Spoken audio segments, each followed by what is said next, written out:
En esta fase vamos a tener algunos cambios. Yo me hago cargo solo de la sección A, B, C, D y E. La sección F lo va a dictar la doctora Sandra Paz. A partir de esta fase. Con respecto a prácticas, está todo igual. Ha habido algunos problemas en la organización, en la facultad, y nos han comunicado esto recientemente. Entonces hemos tratado de que no se modifique mucho, con el fin pues, de no estar perjudicándonos nadie, no ni ustedes ni nosotros. Entonces, esta fase, la sección F, va a estar a cargo de la doctora Sandra Paz. O sea, y la siguiente. Ya terminan conmigo. Entonces conmigo van a estar los grupos, las secciones A, B, C, D y E, las 5 secciones. Por eso es que hoy día no estoy tomando lista, porque recién nos han comunicado esto. Bueno, continuando con nuestros temas, vamos a ver ya la parte forense, lo que muchos relacionan con el estudio solamente de cadáveres. Cuando nosotros hablamos de medicina legal, todos dicen, ¡ay, la morgue! Entonces, no solamente es la parte de necropsia. Como han visto, nosotros vemos una parte que es la parte de mala praxis médica, y ahora vamos a empezar a ver todo lo que está relacionado con la parte forense. O sea, todo aquello que conlleva a un trastorno de la salud de la persona relacionado con hechos violentos de distintas formas. Lesiones tan leves pues que a veces inclusive son imperceptibles a la vista humana, hasta lesiones que pueden llegar a comprometer la vida de una persona. Entonces, y finalmente pues el mecanismo de muerte, como se da en estos casos, ¿no?, de lesiones. Entonces todo eso vamos a llevar en esta fase, y en la siguiente fase ya llevamos todo lo que es integridad sexual y lo relacionado con lo que es cadáveres. Entonces vamos a ir viendo la definición de lesión. Según la Organización Mundial de la Salud, el estar una persona en bien, o sea, salud, en la parte de salud, es el estado completo del bienestar físico, mental y social, y no apenas de la ausencia de enfermedad. El concepto de lesión, según la OMS, dice toda alteración del equilibrio biopsicosocial. En la clínica se dice la alteración funcional, orgánica y psíquica consecutiva a factores internos y externos. Lo que a nosotros nos interesa más que todo son hechos que están provocados desde la parte externa. En medicina legal, la definición es cualquier modificación de la normalidad de origen externo capaz de provocar el daño personal con resultados de culpa, dolo y o accidente. Esto ya está tipificado en lo que son el Código Penal. La doctrina penal dice es consecuencia de un acto violento capaz de producir directa o indirectamente cualquier daño a la integridad o a la salud de alguien, o ser responsable por el agravamiento o continuidad de una perturbación ya existente. Por ejemplo, cuando una persona tiene una concausa añadida al hecho violento, que algunas veces, por ejemplo, no podemos probar mediante un examen físico. Por ejemplo, hace años tuvimos un caso bastante peculiar acá en Arequipa. Era una reunión dirigencial. Entonces 2 varones empiezan a discutir. Y cuando se enfurecieron, se paran los dos, se iban a pechear, en ese momento uno se desploma. O sea, sin contacto. Solamente ha sido verbal el accionar. Y estaban a unas cuadras del Hospital Goyeneche. Inmediatamente sus compañeros lo trasladan en un taxi al Hospital Goyeneche y llega sin signos vitales.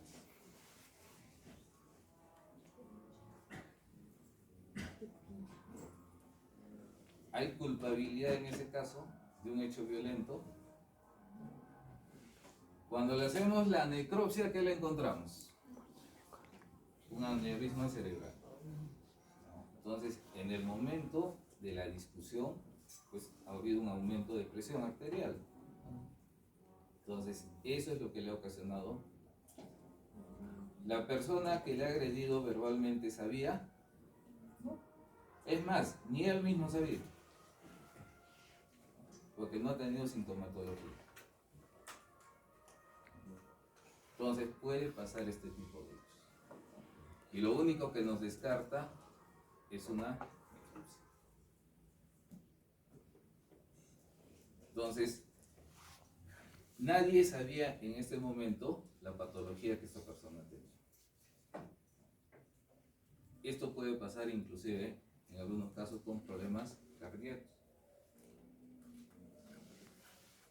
Hay personas porque no sabemos que tenemos un problema cardíaco. Estamos en algún tipo de actividad, hacemos un pequeño esfuerzo y nos quedamos en nada. Entonces, generalmente esto está relacionado con este tipo de muertes. Ya cuando hablemos de necropsias, ahí vamos a profundizar. Traumatismo es cualquier alteración externa o interna producida en el organismo por la acción mecánica de un agente externo.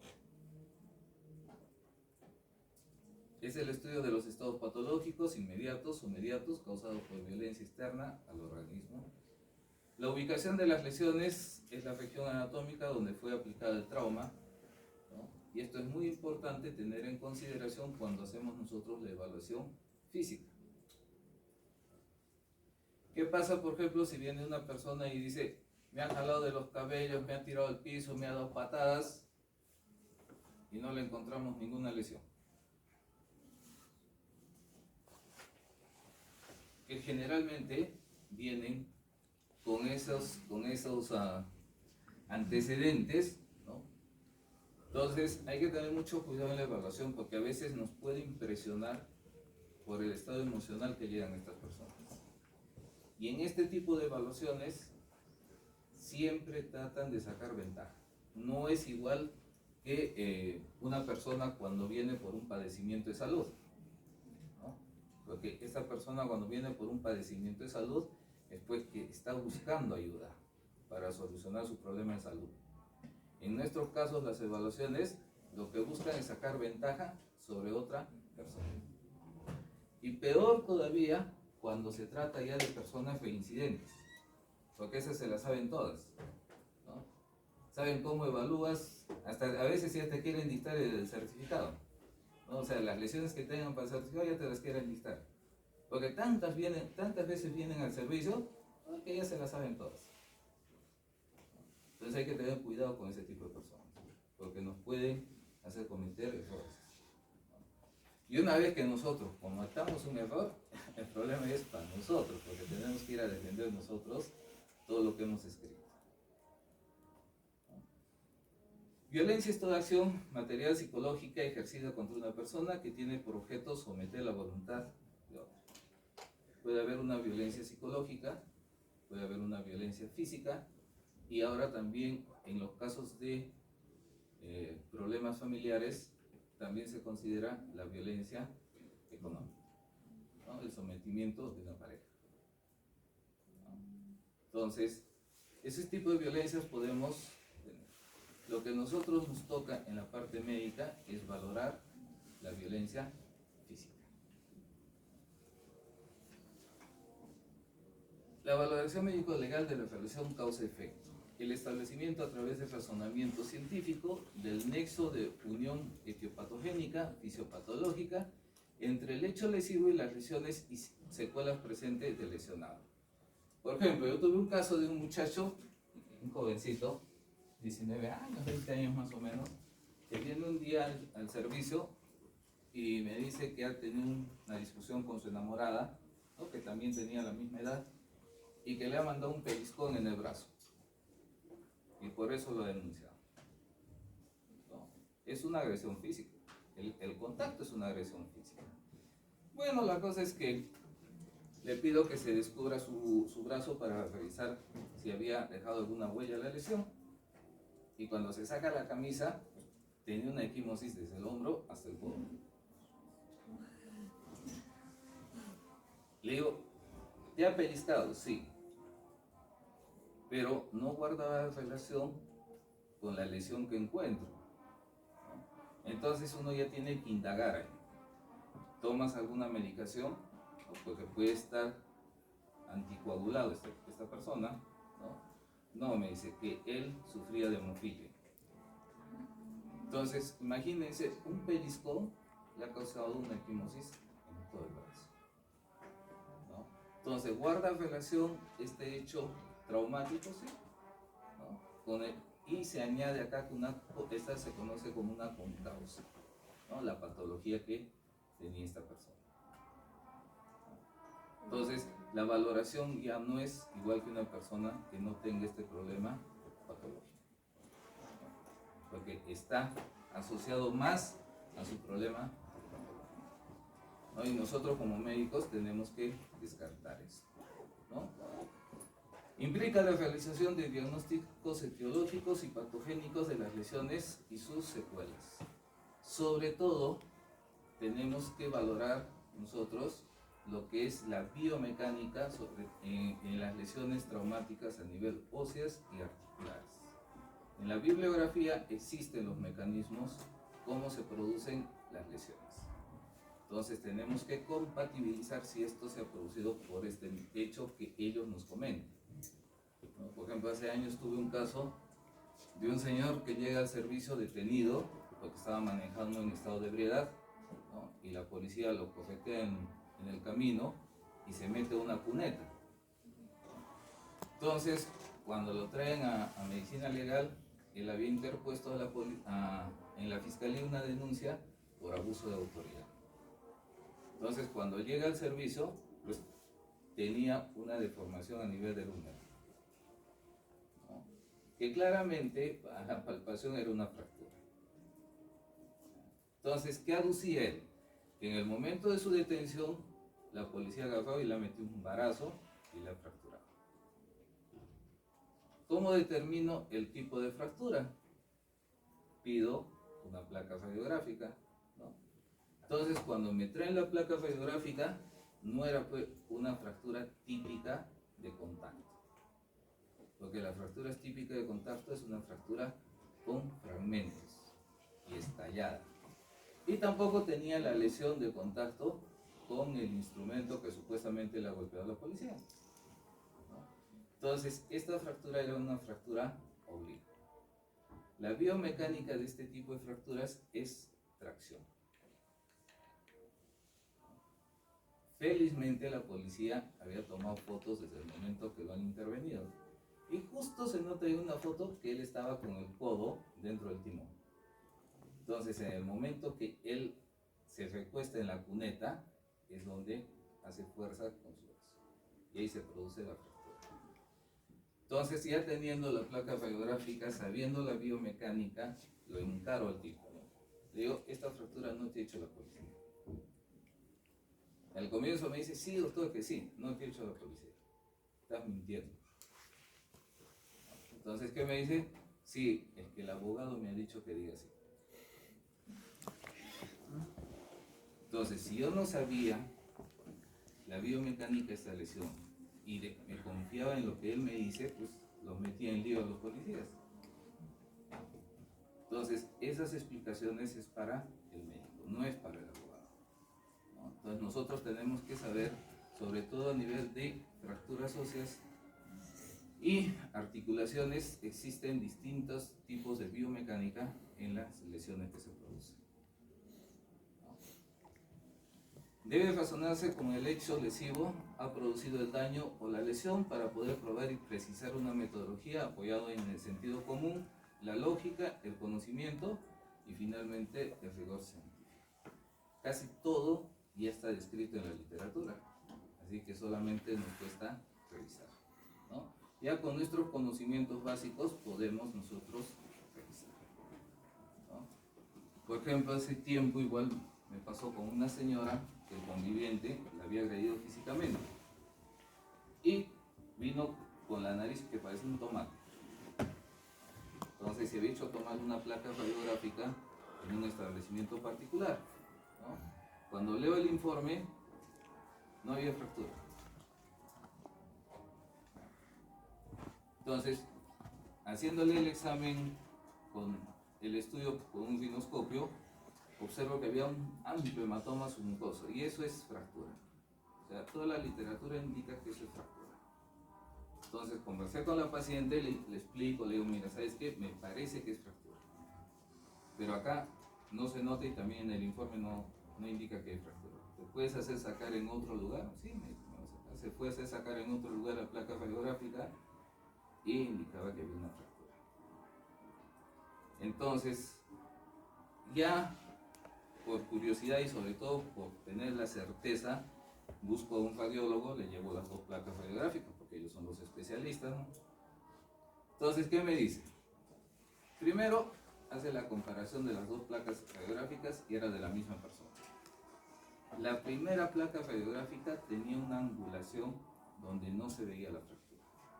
Y la segunda placa radiográfica habían corregido ese ángulo y se notaba clarita la fractura. Entonces, el cuadro clínico tiene que primarse. Y ante la duda, pues podemos pedir una interconsulta con otorrino, podemos pedir una interconsulta con traumatología o con neurocirugía, depende del caso, ¿no? Entonces, a veces nosotros no somos especialistas en la rama, pero podemos hacer esta interconsulta dirigiendo el caso.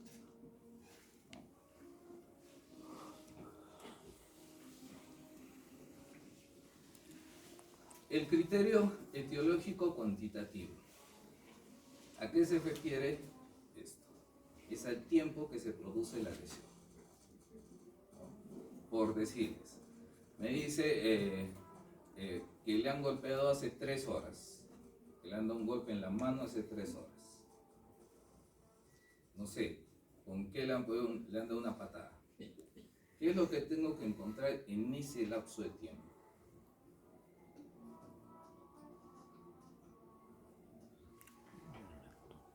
Y yo ya puedo tener una idea más o menos de la intensidad del golpe. Si ha sido un golpe bastante intenso, con bastante fuerza, pues lo que voy a encontrar es una equimosis. Si es una piel blanca, voy a encontrar una equimosis violácea.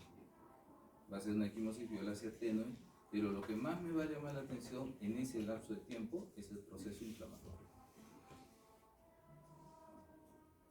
Entonces, cuando yo le revise y me dice esto me he hecho hace 3 horas, pues es creíble que esto se haya producido hace 3 horas, ¿no? Está en ese periodo de tiempo. Pero si yo le encuentro un moretón bastante intenso, un moretón violáceo intenso, inclusive con los bordes amarillos, pues eso ya no es de 3 horas, eso es por lo menos de 4 o 5 días. Entonces no es creíble lo que me está refiriendo la persona. Después tenemos el criterio topográfico y de concordancia con la localización. Tenemos áreas anatómicas en el cuerpo, pues, que tienen distintas reacciones. Una, por el espesor de la piel. ¿Dónde tenemos la piel más delgada de nuestro cuerpo? En los párpados. Y la piel gruesa tenemos a nivel de las palmas de las manos y la planta de los pies. Entonces, si me cae un golpe en los párpados de mediana intensidad, pues me va a dejar un moretón.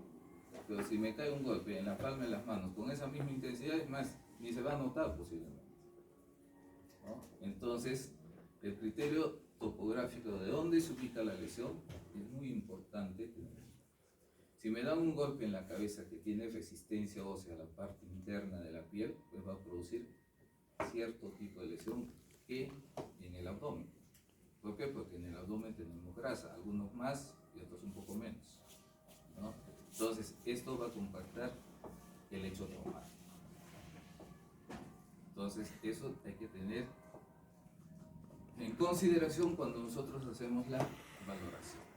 El criterio cronológico del tiempo de aparición de los problemas. Hay lesiones que aparecen inmediatamente. Hay personas, por ejemplo, que les dan un pequeño golpe e inmediatamente tienen una tumefacción. Pero hay personas que son más resistentes. Entonces, no siempre esto es uniforme en todas las personas. El criterio de continuidad sintomática y de encadenamiento clínico, ya una vez establecido la lesión, vamos viendo cuánto tiempo pasa, qué medicamentos ha tomado, si acudió a algún establecimiento de salud, ¿no? Generalmente se acuden a los establecimientos de salud que les dan antiinflamatorios, hechos traumáticos superficiales para el dolor, ¿no? Entonces, esto nos va a reducir el tiempo de evolución, ¿no? Criterios de integridad anterior o ausencia de estado anterior patológico, lo que se conoce como las famosas concausas. Por ejemplo, si yo tengo un hecho traumático a nivel de dorso nasal, que no es de magnitud, pido una placa radiográfica y me sale que hay una desviación septal. ¿Puedo atribuir al hecho traumático esa desviación septal?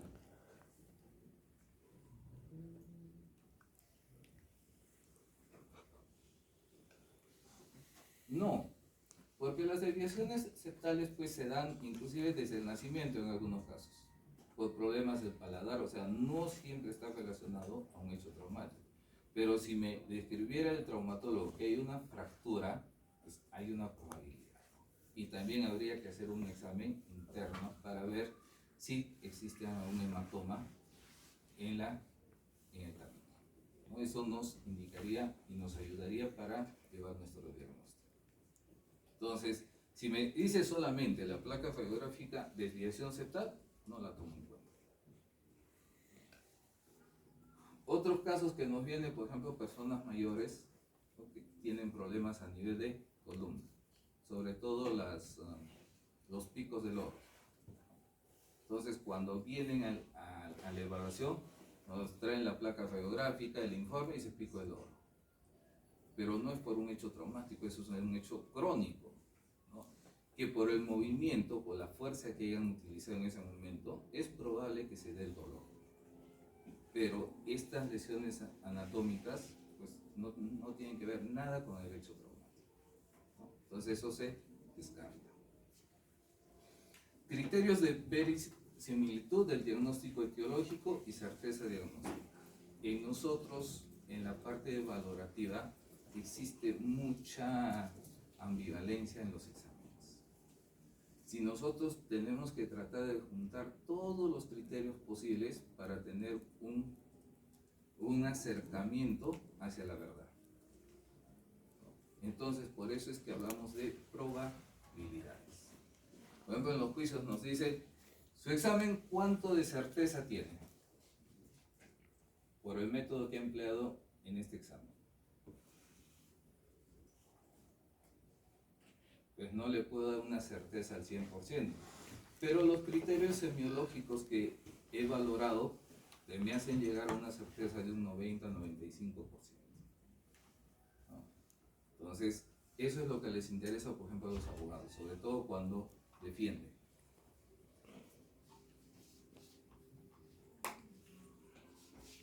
Para hacer el estudio de lesiones, utilizamos ya lo que ustedes conocen en anatomía. La posición anatómica de la persona y podemos utilizar los planos, ¿no? La posición anatómica, por más que estemos examinándolo echada la persona, pero hacemos la descripción de acuerdo a la posición anatómica y por los planos. ¿Qué es lo que estamos viendo ahí? Sugilación. ¿Así dejas? ¿Qué estamos observando acá?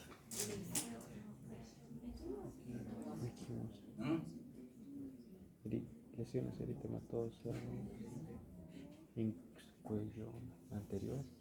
¿Qué? No, di nomás, no hay problema. Acá tu compañero está pensando en la jubilación. ¿Alguien le ha dejado así o él la ha dejado así? ¿No?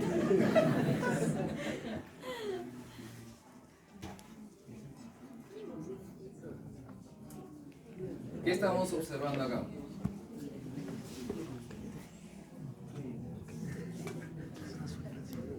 Estamos observando equipos. Por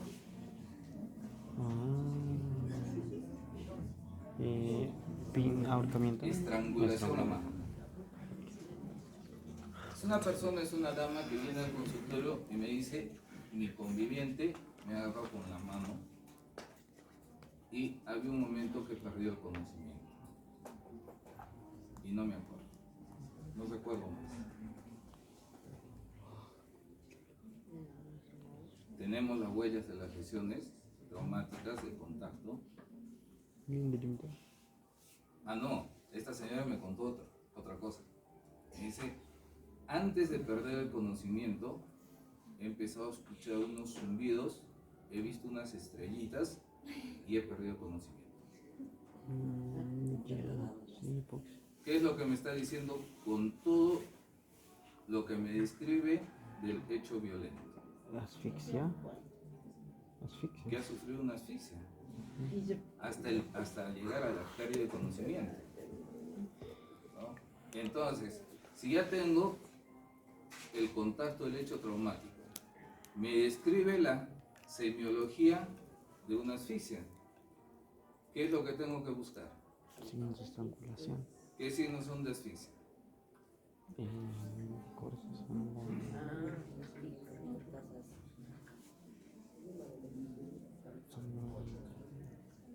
Allá tu compañera ha dicho, puntitos en el párpado.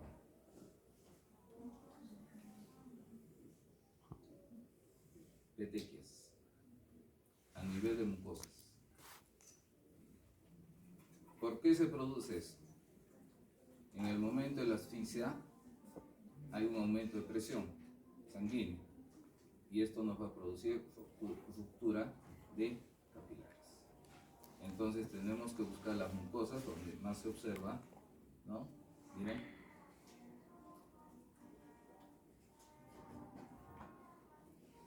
Y a nivel de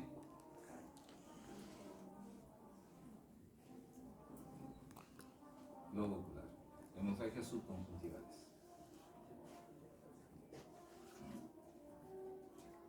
Y observen, no tiene ningún hecho traumático que guarda relación con la hemorragia subconjuntival.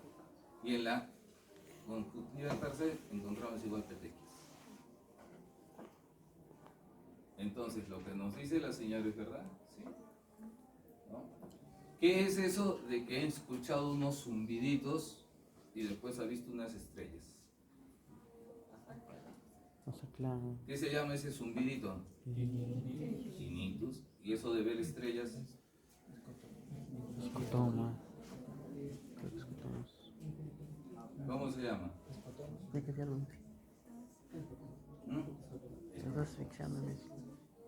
Y usted busque en la fisiopatología de la asfixia, ahí te describe.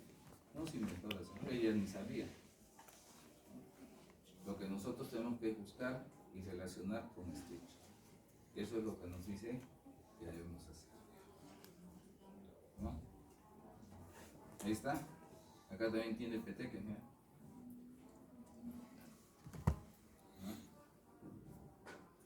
Y ahí no hay un hecho traumático de contacto. El hecho traumático ha sido a nivel cervical. Y acá también. Y ahí tienen las petequias.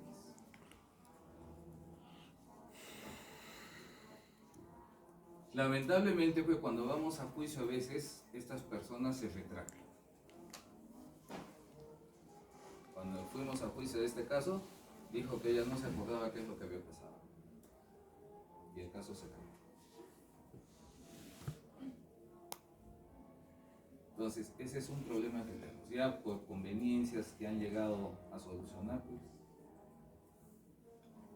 Pero esto posteriormente puede traer consecuencias de mayor gravedad. El estudio del esqueleto óseo, generalmente siempre pedimos placas radiográficas, o en algunos casos tomografía o interconsultas con los especialistas del área, ¿no? Eso ya depende de cada caso. La respuesta a qué es nuestro estudio. En el libro segundo de la parte especial de delitos, capítulo 3, lesiones del Código Penal, dice artículo 121, lesiones graves, las que ponen en peligro inminente la vida de la víctima. ¿Cuándo hablamos del peligro inminente de la vida de una persona?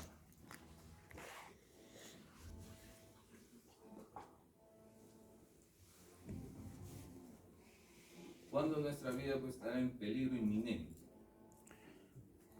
No es cuando terminan con sus enamorados, ¿ah? O sea, ahí ni... Me quiero morir, dicen, pero ahí no se quieren morir nomás, pero no se mueren. ¿Ah? O se van al puente Chilina, se dan una vuelta y regresan otra vez a sus casas arrepentidos. ¿Cuándo ponemos en peligro la vida inminente de una persona? ¿En qué tipo de lesiones?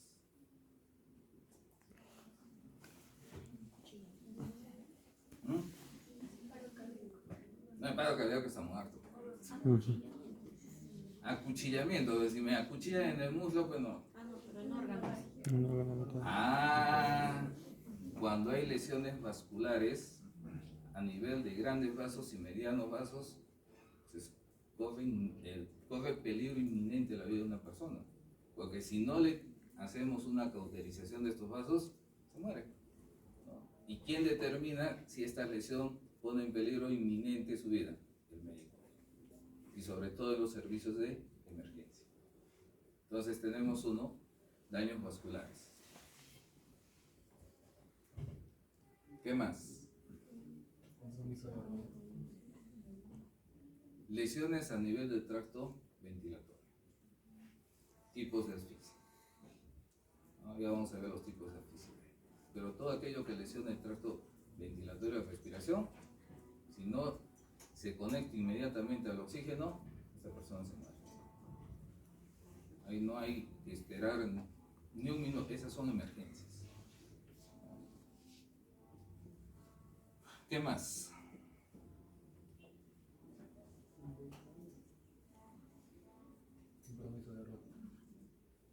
Claro, depende del compromiso. Por ejemplo, una lesión hepática con una sección vascular. Pero ahí lo que prima no es la lesión del vaso, del hígado, sino del vaso. La lesión de la arteria o la vena.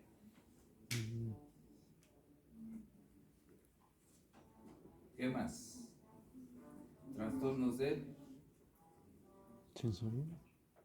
neurosensoriales. Una lesión a nivel de cráneo, pues, que si no le acuden inmediatamente hace un edema y se muere. Entonces, ahora, cuando se produce quemaduras de gran extensión, sobre todo cuando son quemaduras de segundo o tercer grado, 80%, 90% de quemaduras, casi siempre es muerte. No solamente por el daño dérmico que se produce, sino por la inhalación de los gases en el tracto respiratorio. Entonces, son esas las circunstancias que ponen en peligro inminente la vida de una persona. Y eso es una de las preguntas que siempre nos hacen en los procesos. ¿Ha puesto en peligro la vida de una persona? Imagínense que tiene una fractura. Esa fractura la pueden tener ahí 2-3 días, después la operan y queda, ok. Pero si ha habido una sección de la arteria humeral o femoral, pues si no le hacen el bypass o si no le ligan la arteria, pues esa persona se muere. Entonces, a eso se refiere este primer acá. Las que mutilen un miembro órgano principal del cuerpo o que hacen impropia para su función, causa a una persona incapacidad para el trabajo, invalidez o anomalía psíquica permanente o la desfigure de manera grave y permanente. Estamos hablando ya de secuelas, ¿no? Por ejemplo, la amputación de un miembro. Entonces, la amputación de una mano, de solo la mano, puede ser de antebrazo. Entonces, para esto ya pasan una evaluación, no la hacemos nosotros. Esto lo hacen en una junta médica en los hospitales, ¿no? Entonces, ahí evalúa el traumatólogo y evalúa el médico ocupacional y el médico de rehabilitación para ver la posibilidad, por ejemplo, de ponerle una prótesis, ¿no? Entonces, ellos, los tres, hacen este tipo de evaluaciones. Estas son secuelas. Eso no la vemos nosotros. Lo que sí vemos es lo que dice acá: desfigura de manera grave y permanente. Entonces hablamos de desfiguración de rostro. El término desfiguración es un término jurídico, es de los abogados. El término en medicina es deformación de rostro. Entonces no es igual. Pero en el código nos habla de desfiguración. Nosotros hablamos de deformación. ¿Qué condiciones tiene que tener para evaluar una deformación de rostro? Una, que se produzca la lesión. Dos, que la evaluemos nosotros. Y tres, que hayan pasado mínimo 90 días para ver la cicatrización. Entonces, esas son las tres condiciones mínimas que tienen que tener para una evaluación de deformación de rostro. El otro día, por ejemplo, me manda un muchacho de 22 años que tiene una cicatriz en toda la frente. Nunca lo han evaluado. Nunca ha ido a un hospital. Y ahora denuncia que eso se ha hecho en un hecho traumático hace como 4 meses. ¿Yo cómo puedo saber que realmente esa lesión se ha hecho hace 4 meses? Imposible. Entonces le pido un informe si se ha hecho tratar en algún hospital, alguien la sutural, no tiene nada. Entonces ese caso no la puedo manejar como una deformación de rostro, ¿no? Entonces tiene que haber un antecedente previo y una atención médica, ¿no? Las que infieren cualquier otro daño en la integridad corporal o la salud física o mental de una persona que requiera 20 o más días de asistencia o descanso según prescripción facultativa o se determine un nivel grave o muy grave de daño psíquico. Ustedes han visto en los medios de comunicación, casi siempre dicen: el médico legista ha calificado que esa lesión es grave. Nosotros no tenemos la potestad de calificar si es leve, moderado o grave. Nosotros cuantificamos las lesiones. Pero una vez cuantificada, si tiene más de 20 días de calificación, en el ámbito penal la califican como grave. Entonces nosotros nunca damos el diagnóstico de una lesión leve, moderada o grave. La cuantificamos las lesiones. Ahorita vamos a ver por qué y cómo se cuantifica. La afectación psicológica genera como consecuencia de un agente obliga a otro a presenciar cualquier modalidad de homicidio doloso, lesiones dolosas o violación sexual, o pudiendo evitar esta situación no lo hubiera hecho.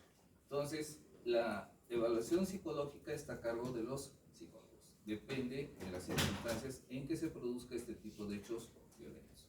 Donde se da prioridad son los casos de agresiones sexuales y violencia familiar.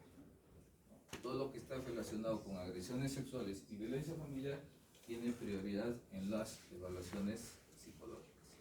El artículo 122, lesiones leves, el que cause otras lesiones en el cuerpo o en la salud física mental que requieran más de 10 días y menos de 20 días de asistencia o descanso según prescripción facultativa a nivel moderado o daño psíquico. Serán reprimidos con pena privativa de libertad no menor de 2 ni mayor de 5 años. La pena privativa de libertad no será menor de 6 ni mayor de 2 años si la víctima muere como consecuencia de lesiones previas a este párrafo precedente y el agente pudo prever ese resultado. O sea, cuando hay hechos de causalidad fortuita en algunos casos, ¿no? La pena privativa de libertad no será menor de 3 ni mayor de 6 años e inhabilitación conforme a los numerales 5 y 11 del artículo 36 del presente código y los artículos 75 y 77 Código del Niño y Adolescente según corresponda, cuando la pena privativa de libertad no será menor de 8 ni mayor de 14 si la víctima muere como consecuencia de una lesión a la que se refiere el párrafo 3 y el agente pudo prever ese resultado. Reconocimiento médico legal solicitado por la autoridad competente. ¿Quiénes lo solicitan estos exámenes? Ya hemos visto. El Poder Judicial, la Fiscalía, la Policía, el Ministerio Público, la Fiscalía, el Ministerio Público, no, el Ministerio de la Mujer, las demunas, el INPE, previa comunicación al fiscal de turno, ¿y quién más? Creo que son las únicas instancias que pueden solicitar este tipo de exámenes. Se realiza en personas que se encuentran en algún tipo de proceso legal. Generalmente son dos lados, ¿no? Uno es el agresor y el otro es el agredido, ¿no? Pero los dos generalmente presentan las denuncias. Lo realiza cualquier médico en ausencia del médico legista. Esto ya hemos visto en las normas del Código de Ética y en la Ley General de Salud. No se puede negar a ningún médico a realizar este tipo de valoraciones. Inclusive ya hay una reglamentación, ¿no? Entonces, ya eso de que pongan no se ha realizado, ahorita vamos a ver ahí. Se realiza de acuerdo a normas establecidas por el Instituto de Medicina Legal. El ente rector de la valoración de lesiones a nivel nacional es el Instituto de Medicina Legal. El resultado se plasma en un certificado médico, legal o informe pericial. Es el documento que nosotros emitimos después de proceder a la evaluación. ¿Qué es lo básico que debe tener un informe médico legal? Ustedes no van a utilizar este formato porque no la tienen, ¿no? Esto está es una, ¿cómo llaman? Nosotros lo tenemos en la institución, ¿no? Es como una plantilla, ¿no? Donde utilizamos, y lo que se debe utilizar siempre es la fecha y hora de evaluación. El número de certificado, quién lo solicita, ¿no? Puede ser la policía, la comisaría de Cerro Colorado, la comisaría de Anahuara. El número de oficio, a quién estamos realizando esta evaluación, sexo, masculino, femenino, el documento de identidad de la persona que estamos evaluando. En este caso sí les recomiendo siempre, cuando evalúen, pidan el documento de identidad. ¿Alguna vez se han hecho pasar por otras personas? Entonces, si no tenemos el documento de identidad, pues no podemos tener la certeza de que estamos evaluando a esta persona, ¿no? La edad, y acá hay algo importante. ¿Qué tipo de evaluación nos están solicitando en el oficio? ¿Qué pasa? En las comisarías piden, solicito examen médico legal. Es lesiones, es integridad sexual, es edad cronológica, es estado de salud. ¿Cuál de esos exámenes que son considerados exámenes médicos legales se está solicitando? Ahora, si ha habido de intermedio algún golpe, se supone que es lesiones, no se supone, acá se escribe. Porque después dicen, no, yo he pedido una integridad sexual y el fregado es el médico, ¿no? Entonces, en el oficio tiene que estar claro. Evaluación médico legal, lesiones, punto. Entonces nosotros consignamos lesiones. Acá tenemos lo que es la data. La data se refiere, viene del latín, que es datum, que se refiere al momento del hecho que se produce la lesión. Algunos consideramos solamente la fecha y la hora de la lesión. Por decir, se refiere a la fecha. Hoy día ha sido, el 19 ha sido la agresión, 19 de abril de 2025 a horas 19:20. Solamente en datum consignamos eso a algunas personas. Otros colegas hacen una pequeña anamnesis, ¿no? Los dos es válido, eso depende cómo se adapten ustedes, ¿no? Pueden hacer una pequeña anamnesis o simplemente colocar la fecha del hecho traumático. Más abajo hacemos la descripción de las lesiones, ¿no?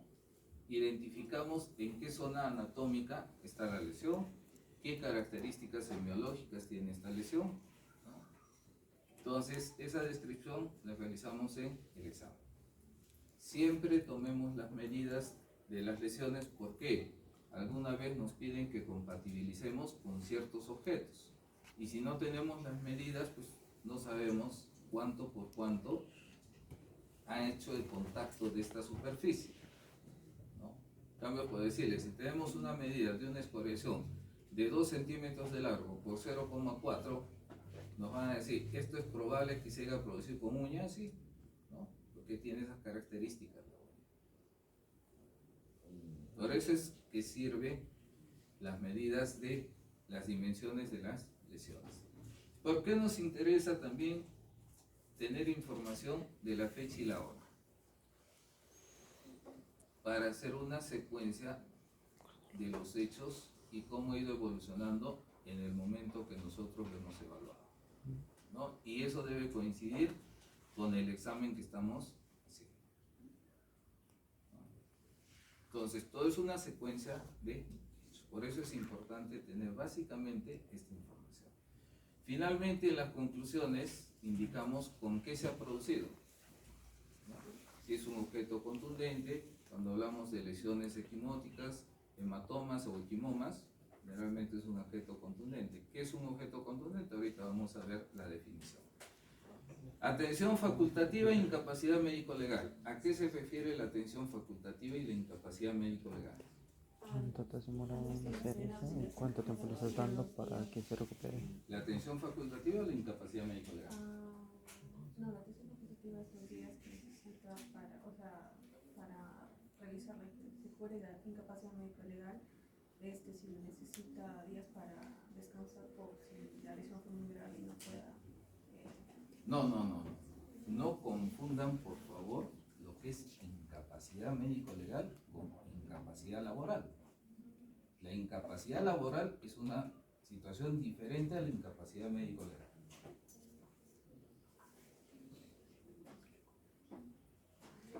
Ya, ahí nomás la dejaremos. Ahorita vamos a aclarar eso.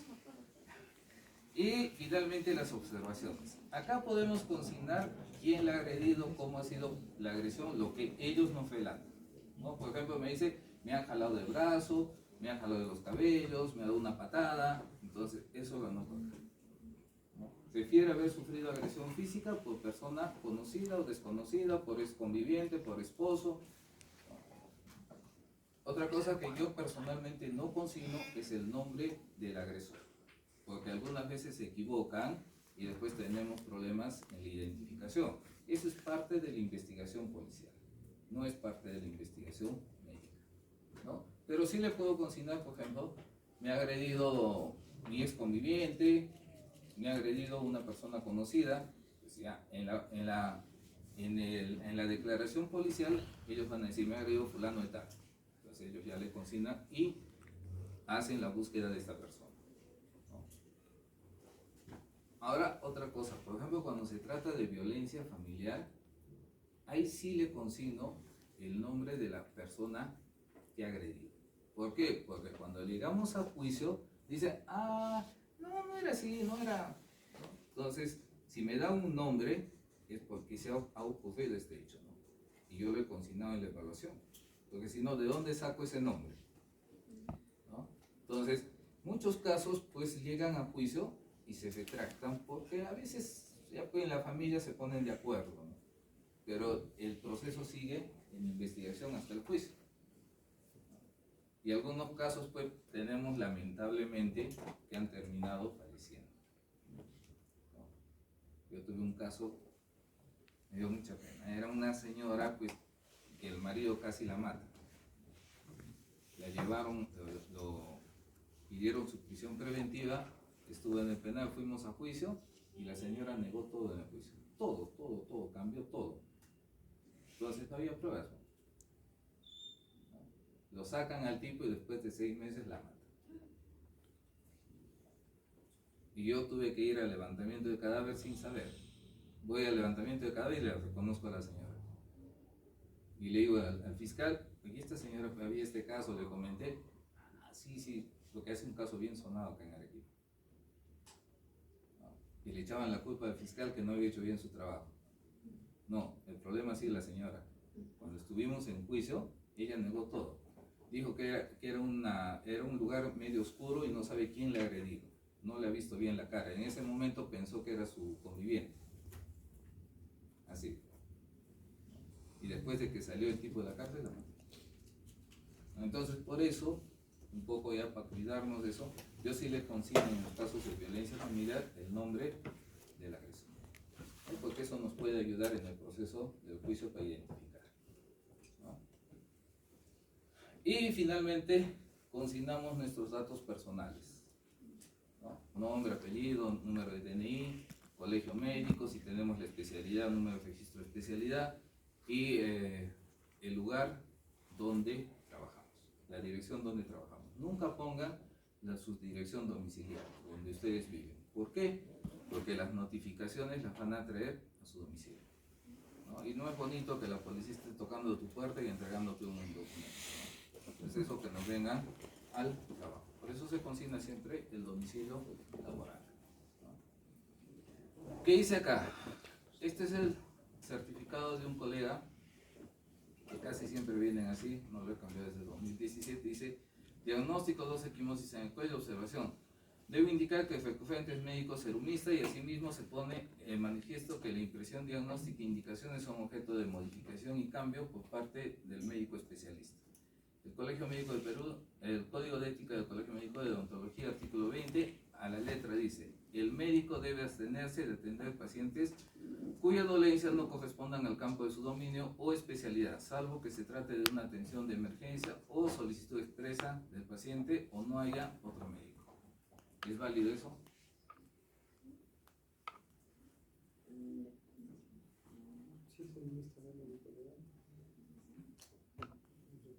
Al ser serumista ya tiene el registro del colegio médico.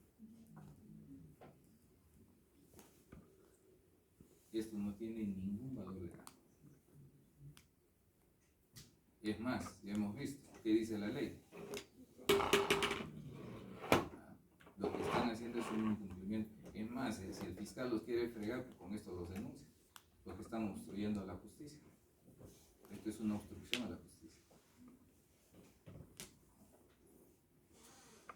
Entonces, hay que tener mucho cuidado con lo que hacemos. Esto generalmente en los centros de salud donde van a hacer su serum, pues dejan estas plantillas los médicos antiguos, ¿no? Y eso es lo que utilizan los nuevos. Pero ya ustedes pues conocen que no se puede hacer esto. No se debe hacer esto. Porque si el fiscal es un fregado, pues nos denuncia con esto. Así de fácil. Si nosotros, porque no vamos a las audiencias, nos quieren denunciar por obstrucción a la justicia, peor que con este documento. Entonces hay que tener mucho cuidado. Yo les traigo esto pues para que vean. Acá vamos a ver lo que es la atención facultativa y lo que es incapacidad médica. ¿Qué es la atención facultativa? Es el número de veces que el evaluado requiere objetivamente asistencia según prescripción facultativa y que está referida directamente con el procedimiento diagnóstico, tratamiento y vigilancia. A efectos de la legislación nacional debe entenderse el término facultativo solo está atribuido a la titularidad del médico. ¿Qué pasa? A ver, yo sufro una herida, me hacen un corte. ¿Cuántas veces debo requerir una atención facultativa? Si es una herida superficial, me han suturado 2 veces. Si es una herida profunda que me han suturado en 2 planos, mínimo 3 veces, porque tengo que hacer un control. O sea, la primera vez es la sutura, la segunda vez el control y la tercera vez cuando me retiren los puntos. Entonces, a eso es lo que se refiere la atención facultativa, ¿no? ¿A qué se refiere lo que es incapacidad médico-legal? Dice, tomando en cuenta el criterio cronológico establecido en el Código Penal, no podemos abarcar todo el periodo de curación, restitución y reparación de la lesión. O sea, una curación ad íntegro, o sea, una curación final, ¿no? Entonces, hablamos de lo que es una estabilización de la lesión, ¿no?